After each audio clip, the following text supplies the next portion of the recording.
प्रभु यीशु के सामर्थ्य नाम में आप सबको जय मसीह की। Praise the Lord. आइए आज के सुंदर सुबह के लिए हम प्रभु का धन्यवाद करते हुए अपना ध्यान हम परमेश्वर के वचन की ओर लेकर जाएं। भजन संहिता उसका 19 अध्याय उसके 14 वचन में इस प्रकार से लिखा है, मेरे मुंह के वचन और मेरे हृदय का ध्यान तेरे सम्मुख ग्रहण योग्य हो, हे यहोवा परमेश्वर, मेरी चट्टान और मेरे उद्धार करने वाले। Praise the Lord, hallelujah.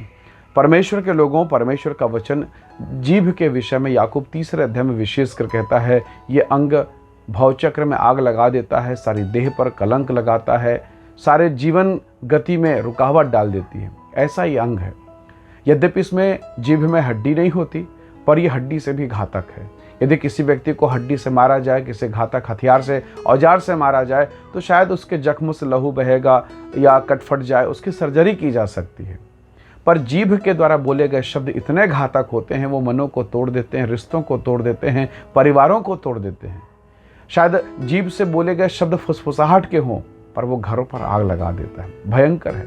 नीतिवचन का लिखने वाला कहता है कि जीभ के वश में जीवन भी है और जीभ के वश में मृत्यु भी है, और जो इसके इस्तेमाल का तरीका जानता है वो इसके प्रतिफल को भी पाएगा। परमेश्वर के लोगों, मैं ऐसा समझता हूँ, परमेश्वर के वचन के आधार पर अगर हम मनन करें तो जीभ यदि कलंक लगाने वाला है तो परमेश्वर ने इसी जीभ को पकड़ा और पवित्र आत्मा का दान दिया, अन्य भाषा का वरदान दिया, ताकि इसी जीभ के द्वारा हम अपने स्वर्गीय पिता से अन्य भाषाओं में बातें करें और उसके पवित्र और धन्य नाम की महिमा करें। Praise the Lord. यानी इस जीभ को अग्नि का अभिषेक देकर उसने शुद्ध कर दिया। जैसा यशाया कहता है, हाय हाय, मैं तो अशुद्ध होंठ वाला, अशुद्ध लोगों के बीच में रहने वाला मनुष्य हूँ। परमेश्वर का दूत उतरा, वचन में लिखा है, उसने वेदी की आग को चिमटी से पकड़कर उसके होंठ की अशुद्धता को शुद्धता में बदल दिया। Praise the Lord. नए नियम में परमेश्वर ने अपने भक्तों के सारे अशुद्धियों को पवित्र आत्मा की अग्नि के द्वारा बदल दिया। Praise the Lord, hallelujah. ये कैसा अनुग्रह है। परमेश्वर के लोगों, ये भवचक्र में आग लगाने वाला अंग है, परंतु परमेश्वर ने इसी जीभ को पकड़ा ताकि ये पाप में, ये अंधकार में ज्योति के समान चमक उठे और वहाँ पर आग को प्रगटीकरण करे। Praise the Lord, hallelujah. कैसा अद्भुत अनुग्रह है। आइए हम अपने जीभ को परमेश्वर के हाथों में सौंपें। जब आप अपने होठों को प्रभु को सौंपेंगे, आप अपने होठों को परमेश्वर को सौंपेंगे, इसमें आशीष का प्रगटीकरण होगा। इस होठ से हम किसी की बुराई करते हैं, किसी की निंदा करते हैं, यद्यपि हो सकता है वो विश्वासी ना हो, अविश्वासी हो, ऑफिस में काम करने वाला, हमारा रिश्तेदार जो प्रभु को नहीं जानता, शायद वो हमारा परिचित जो प्रभु को नहीं जानता, कभी कभी हम उसकी बुराई कर देते हैं ये सोचकर कि कोई नहीं देख रहा है। लेकिन प्रभु ने कहा, जगत के अंत तक मैं सदा तुम्हारे साथ हूँ। क्या वो परमेश्वर जो आपकी प्रार्थना में आपके साथ रहता है, जो दिन भर आपके साथ रहने का वायदा करता है, जब आप और मैं बुराई करते हैं, क्या वो हमारे साथ नहीं है?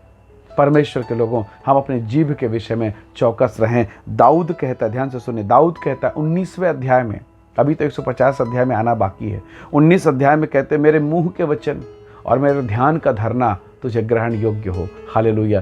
क्या आपके हृदय में जो विचार पैदा होता है उससे परमेश्वर की महिमा होती है? क्या आपके होंठों से जो शब्द निकलता है उससे परमेश्वर की महिमा होती है? कई बार हम पास्टर से ज़्यादा विश्वासी के साथ कनेक्टेड रहते हैं, घंटों बातें करते हैं, सप्ताह में कितने दिन बातें करते हैं, पर पास्टर के साथ आपकी बात हुई? आपके चर्च में आपने अपने पास्टर से कितना दिन हुआ बात किया? पास्टर को जब आप फ़ोन करते हैं आपका मन भारी लगता है, इसका मतलब है आपके जीवन में गड़बड़ी शुरू हो चुकी है। आप माने या ना माने, आपके जीवन में गड़बड़ियाँ हो चुकी है, शुरुआत किया जा चुका है। परमेश्वर की उपस्थिति से आदम और हवा भागते हैं। कब भागा? जब पाप और गड़बड़ी उनके जीवन में आए। आप किसी भी चर्च के हैं, किसी भी कलीसिया के, मैं आपसे एक सवाल पूछता हूँ, कितनी बार है जब हम अपने रिश्तेदारों से ज़्यादा कनेक्टेड हैं, चर्च के विश्वासी से ज़्यादा जुड़े हुए हैं, दिन में कई बार बातें, सप्ताह में कई बार बातें, लेकिन परमेश्वर के दास से ना ना ना ना, बिल्कुल भी नहीं। परमेश्वर के लोगों, हम सुनेमिन की उस कथा को जानते हैं ना, एलीशा भविष्यवक्ता प्रभु का दास एक घर पर जाकर टिका करता था। उसने उसके लिए अपने घर के ऊपर में एक कोठरी बना दिया, घर बना दिया, बेंच लगा दिया, टेबल लगा दिया, खाट लगा दिया। बेटा हो गया प्रभु के अनुग्रह से उस दास के प्रार्थना से, पर जब बेटा बढ़ने लगा उस महिला का प्रेम ठंडा हो गया। और एक ऐसा दिन आया जब उसने अपने पति से कहा, मुझे प्रभु के दास के पास जाना। उसके पति का सवाल था, आज तो चांद नहीं है, आज तो नया दिन नहीं, नया वर्ष नहीं, क्यों जाएगी? सवाल है क्यों? परमेश्वर के लोगों, आपका जीभ, आपका जुबान, आपके संबंध किसके साथ है? यदि प्रभु के साथ है, आप निसंदेह आशीषित होने वाले हैं, और यदि प्रभु के साथ नहीं, उसके जन के साथ नहीं है, तो निसंदेह आप एक बड़ी मुसीबत में फंसने वाले हैं। परमेश्वर के लोगों, हमें सावधान होने की आवश्यकता है।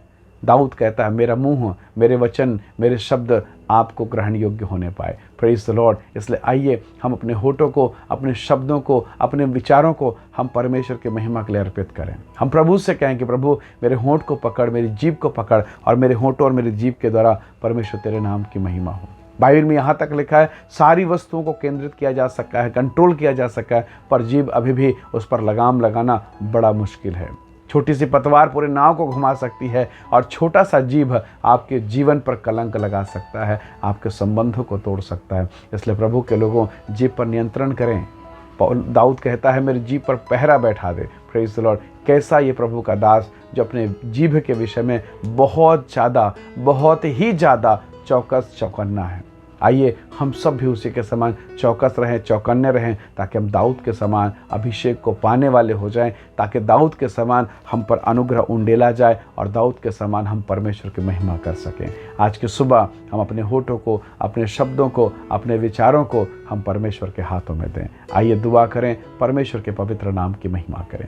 प्रेमी अनुग्रहकारी स्वर्गीय पिता, हम में से प्रत्येक के जीवन को छू, हम में से हर एक के जीवन को, होठों को छू, नियंत्रण कर, ताकि हमारे जीवन के द्वारा केवल आपकी महिमा होने पाए। जितने लोग इस वीडियो संदेश को देखते सुनते हैं, प्रत्येक को ब्लेस करें, आशीष करें, और यहोवा का अनुग्रह हमारे जिन पर होने पाए। महिमा और आदर देते हुए विनती यीशु के नाम से मांगते हैं, आमीन आमीन। प्रभु आप सबको बहुत ऐसे आशीष दे। Praise the lord. जय मसीह की।